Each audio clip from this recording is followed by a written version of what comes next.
ಹಗೆತನದಲ್ಲಿ ಬಿದ್ದು ಒದ್ದಾಡುತ್ತಿರುವ ನಮ್ಮನ್ನು ಈ ಬಡತನದ ಬಂಧನದಿಂದ ಪಾರು ಮಾಡು ತಂದೆ, ಪಾರು ಮಾಡು. ಅಷ್ಟೇ ಅಲ್ಲ, ಸಾಕಷ್ಟು ಕಲಿತು ಕುಸ್ತಿಯೇ ಕುಣಿತವೆಂದು ತಿರುಗಾಡುತ್ತಿರುವ ನನ್ನ ಹಿರಿಯ ಮೈದನ ಅರ್ಜುನನಿಗೆ ಒಂದು ಒಳ್ಳೆಯ ನೌಕರಿಯನ್ನು ದೊರಕಿಸಿಕೊಟ್ಟು ಇನ್ನು ನನ್ನ ಕಿರಿಯ ಮೈದನನಾದ ರಾಜೀವಿನ ವಿದ್ಯಾಭ್ಯಾಸ ಮುಂದುವರೆದು ನಾವೆಲ್ಲರೂ ಈ ಸಮಾಜದಲ್ಲಿ ಮುಂದೆ ಬರುವಂತೆ ಮಾಡು ತಂದೆ. ಅಷ್ಟೇ ಅಲ್ಲ, ಸಾವಿರಾರು ಕಪ್ಪಿನಿಂದ ಮೆರೆಯುತ್ತಿರುವ ಆ ಪ್ರತಾಪನಿಗೆ ತಕ್ಕ ಶಿಕ್ಷೆಯನ್ನು ಕೊಟ್ಟು ಈ ಬಡವರ ಮೇಲೆ ದಯ ತೋರಿ ನಮ್ಮನ್ನು ಕಾಪಾಡು ತಂದೆ, ಕಾಪಾಡು.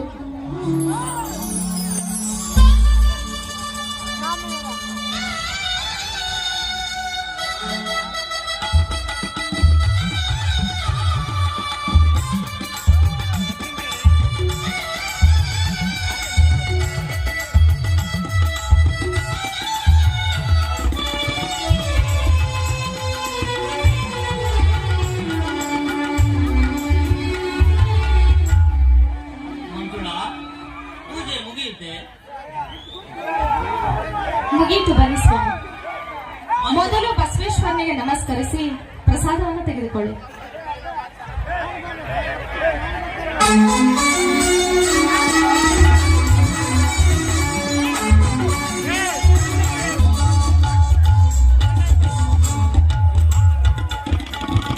ಮಂಜುಳಾ, ದೇವರಲ್ಲಿ ಏನೆಂದು ಬೇಡಿಕೊಂಡೆ? ಇಂದು ಆ ಇಟಗಿ ಭೀಮಾಂಬಿಕೆ ಜಾತ್ರೆ ಅಲ್ಲವೇ? ಆ ಜಾತ್ರೆಯಲ್ಲಿ ನಡೆಯಲಿರುವ ಕುಸ್ತಿ ಸ್ಪರ್ಧೆಯಲ್ಲಿ ಆ ಪ್ರತಾಪನ ಬಲಗೈ ಬಂಟನಾದ ಕರೀನನ್ನು ಸೋಲಿಸಿ ಪ್ರತಿ ಸಲದಂತೆ ಈ ಸಲವೂ ನನ್ನ ಅರ್ಜುನ ಕಡಗವನ್ನು ಗೆದ್ದು ಜಯಶ್ವರಿಯಾಗಿ ಬರಲಿ ಎಂದು ಬೇಡಿಕೊಂಡೆ ಸ್ವಾಮಿ. ಮಂಜುಳಾ, ಮೈದುನರ ಮೇಲೆ ಎಷ್ಟೊಂದು ಪ್ರೀತಿ ವಾತ್ಸಲ್ಯ ನಿನಗೆ. ನಿನ್ನಂತ ಹೆಂಡತಿಯನ್ನು ಪಡೆದ ನಾನೇ ಭಾಗ್ಯವಂತ. ಹಾ, ಇರಲಿ, ಎತ್ತುಗಳಿಗೆ ಮೇವು ಹಾಕಿ ಬರುತ್ತೇನೆ. ತಮ್ಮ ಅರ್ಜುನ ಬರುವ ಸಮಯವಾಯಿತು, ಊಟಕ್ಕೆ ವ್ಯವಸ್ಥೆ ಮಾಡು. ಆಯ್ತು ಸ್ವಾಮಿ.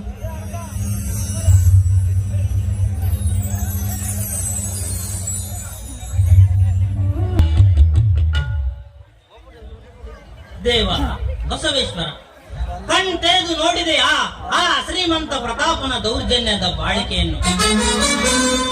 ನಿನ್ನೆ ನಾನು ನಮ್ಮ ಹೊಲದಲ್ಲಿ ಬಿತ್ತಲು ಹೋದಾಗ ಸಿಕ್ಕಂತೆ ಸೊಕ್ಕಿನಿಂದ ಮಾತನಾಡಿದ ಮಾತನ್ನು ಹೀಗೆ ಬಡವರನ್ನು ಶ್ರೀಮಂತರು ತುಳಿದು ಬಡವರ ಮೇಲೆ ದರ್ಪ ಮಾಡುತ್ತಾ ಹೋದರೆ ನಮ್ಮಂತ ಬಡಪಾಯಿಗಳಿಗೆ ಇನ್ನೆಲ್ಲಿದೆ ಆಸರೆ?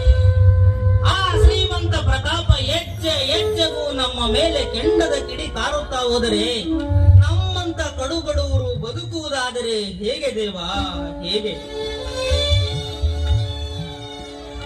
ಇದೇನು ಸ್ವಾಮಿ, ಯಾವಾಗಲೂ ಕುರುಕುಲನೆ ನಗುತ್ತಿದ್ದ ಈ ನಿಮ್ಮ ಮುಖ ಇಂದೇಕೋ ಸಪ್ಪಗಾಗಿದೆಯಲ್ಲ? ಹಾಗೇನಿಲ್ಲ ಮಂಜುಳ, ಆದರೆ ಏಕೆ ಸ್ವಾಮಿ, ಏನಾಯ್ತು? ಗಾಬರಿ ಪಡುವಂತ ವಿಷಯವೇನು ಇಲ್ಲ ಮಂಜುಳ. ನಿನ್ನೆ ಹೊಲದಲ್ಲಿ ಚಿಕ್ಕ ಜಗಳವಾಯಿತಷ್ಟೇ. ಏನು, ಹೊಲದಲ್ಲಿ ಜಗಳವಾಯಿತೆ? ಯಾರ ಜೊತೆ ಜಗಳವಾಯಿತು ಸ್ವಾಮಿ? ಯಾರ ಜೊತೆ ಜಗಳ? ಇನ್ಯಾರ ಜೊತೆ ಮಂಜುಳ? ಆ ಕಟುಕ ಪ್ರತಾಪನ ಜೊತೆ. ಸ್ವಾಮಿ, ಅವರನ್ನು ನೀವೇಕೆ ಎದುರು ಹಾಕಿಕೊಳ್ಳಲು ಹೋದ್ರಿ ಸ್ವಾಮಿ? ನೀವೇನೇ ಹೇಳಿ, ನನಗೇಕೋ ತುಂಬಾ ಭಯವಾಗುತ್ತಿದೆ. ಹುಚ್ಚಿ, ಇಂಥ ಸಣ್ಣ ಪುಟ್ಟ ವಿಷಯಕ್ಕೆ ಭಯಪಟ್ಟರೆ ಹೇಗೆ? ಹುಲಿಯ ಆರ್ಭಟದ ರಾಮ ಲಕ್ಷ್ಮಣರಂತೆ ಸೂರಾದಿಸೂರರು ನನ್ನ ತಮ್ಮಂದಿರಿದ್ದಾರೆ. ಸ್ವಾಮಿ, ದುಷ್ಟರನ್ನು ಕಂಡು ದೂರವಿರು ಅಂತ ಹೇಳಿದ್ದಾರೆ ಬಲ್ಲವರು.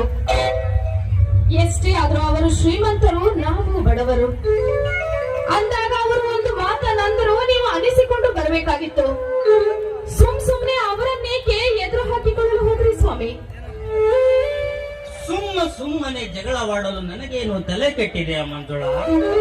ನಿನ್ನೆ ನಮ್ಮ ಸಿಂಗದ ಹೊಲದಲ್ಲಿ ಆ ಪ್ರತಾಪನ ಆಳುಗಳು ಬಂಡಿ ದನಕರುಗಳನ್ನು ಆಯಿಸಿಕೊಂಡು ಹೋಗುತ್ತಿರುವಾಗ ನಾನು ಅವರನ್ನು ತಡೆದು, ಏನಿದು ಶ್ರೀಮಂತರೇ, ನಿತ್ಯದ ಹೊಲದಲ್ಲಿ ಈ ರೀತಿ ಆಯಿಸಿಕೊಂಡು ಹೋಗುವುದು ಶ್ರೀಮಂತರಾದ ನಿಮ್ಮ ಧರ್ಮವಲ್ಲ, ಬದುವಿನಲ್ಲಿ ಆಯಿಸಿಕೊಂಡು ಹೋಗಿರಿ ಎಂದು ಹೇಳಿದನಷ್ಟೇ.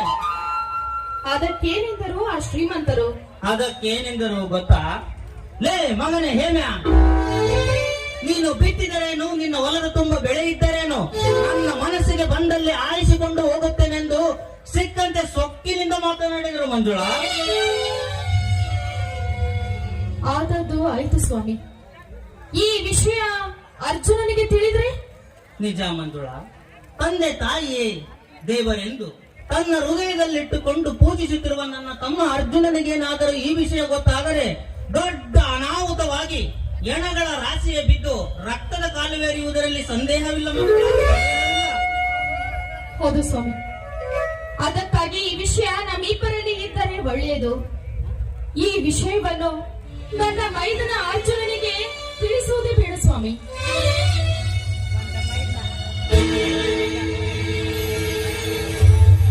ಅಣ್ಣ, ಅತ್ತಿಗೆ.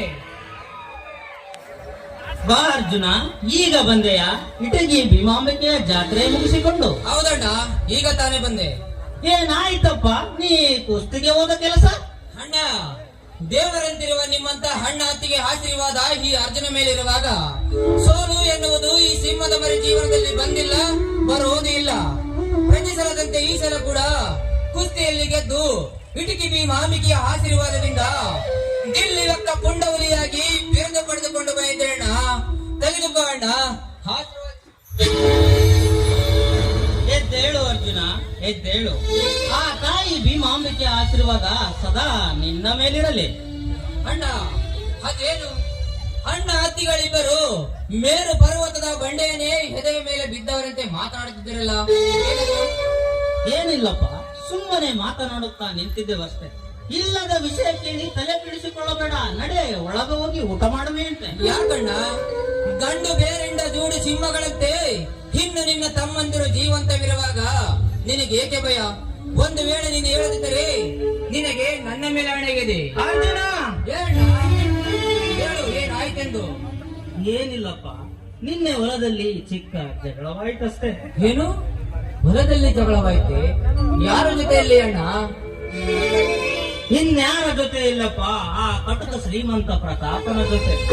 ಏ ಶ್ರೀಮಂತ ಪ್ರತಾಪ್, ನಿನ್ನ ಸಿರ ಹರಿತೇನೆಂದು ಬಗಳಿದ್ದೇನೆ, ಇಲ್ಲ ತಲೆ ಕಡಿತೇನೆಂದು ಬಗಳಿದ್ದೇನೆ?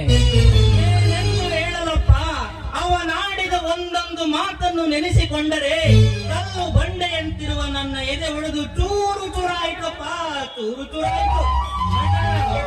ನಮಗದರಾದ ಪ್ರತಾಪನ ರಕ್ತ ಇಂದು ಈ ಭೂಮಿಯ ಮೇಲೆ ಹೊಳೆಯಾಗಿ ಹರಿಯಲೇಬೇಕು. ಈಗಲೇ ಹೋಗಿ ಅವನ ತಲೆ ಕಡಿದು ಬರ್ತೇನೆ. ಅರ್ಜುನ, ನಿಲ್ಲು. ಅರ್ಜುನ, ಮೊದಲು ನನ್ನದೊಂದು ಮಾತು ನಡೆಸಿಕೊಡುವೆಯಾ? ಅಣ್ಣ, ಅದೇನಂತ ಕೇಳಣ್ಣ. ಅರ್ಜುನ, ನೀನು ಮೊದಲು ಕುಸ್ತಿ ಆಡುವುದನ್ನು ನಿಲ್ಲಿಸಬೇಕಪ್ಪ. ಅಂದ್ರೆ ನಾನಿನ ಮಾತಿನ ಅರ್ಥ? ಹೌದು ಅರ್ಜುನ, ಹೌದು. ನೀನು ಪ್ರತಿ ಸಲ ಆ ಪ್ರತಾಪನ ಬಲಗೈ ಬಂಟನಾದ ಕರಿಯನನ್ನು ಕುಸ್ತಿಯಲ್ಲಿ ಸೋಲಿಸುವುದರಿಂದ ಅವನು ನಿನ್ನನ್ನು ಅವಮಾನವಾಗಿ ಅವನು ನಿನ್ನನ್ನು ಕೊಲೆ ಮಾಡುತ್ತೇನೆಂದು ಹೇಳಿದನಪ್ಪ. ಅಷ್ಟೇ ಅಲ್ಲ, ನಮ್ಮ ಮೇಲಿನ ಸೇಡಿಗಾಗಿ ಆ ಪ್ರತಾಪನ ಹಾಳುಗಳು ನಮ್ಮ ಬಂಡಿ ದನಕರಗಳನ್ನು ನಮ್ಮ ಹೊಲದಲ್ಲಿ ಆಯಿಸಿಕೊಂಡು ಹೋಗಿ 20,000 ಬೆಲೆ ಬಾಳುವ ಹತ್ತಿ ಬೆಳೆಯನ್ನು ಹಾಳು ಮಾಡಿದ್ದಾರಪ್ಪ, ಹಾಳು ಮಾಡಿದ್ದಾರೆ. ನೀ ನಿಜವಾದ ದಮ್ಮಿತ ಗಂಡಸೆ ಆಗಿದ್ದರೆ ಈ ಅರ್ಜುನನ ಮುಂದೆ ಬಂದ ತೋರಿಸೋ ನಿನ್ನ ಪುಂಡಾಟಿಕೆಯನ್ನು. ಹೇಳಿ. ಅದನ್ನೆಲ್ಲ ನಿಮ್ಮಣ್ಣನವರು ನೋಡಿಕೊಳ್ಳುತ್ತಾರೆ. ಮೊದಲು ಬಾಲಕ, ನೀನು ಊಟ ಮಾಡುವೆಯಂತೆ. ಅತ್ತಿಗೆ, ಇನ್ನೆಲ್ಲಿದೆ ಅತ್ತಿಗೆ ಈ ನಿನ್ನ ಮೈದನಿಗೆ ಊಟ? ಆ ಕಟಕ ಪ್ರತಾಪನ ದೇಹ ಇಬ್ಬಾಗ ಮಾಡಿ ಅವನ ಹಸಿರಕ್ತ ಕುಡಿದಾಗಲೇ ಈ ನನ್ನ ಮೈದನನ ಅರ್ಜುನನ ಊಟ.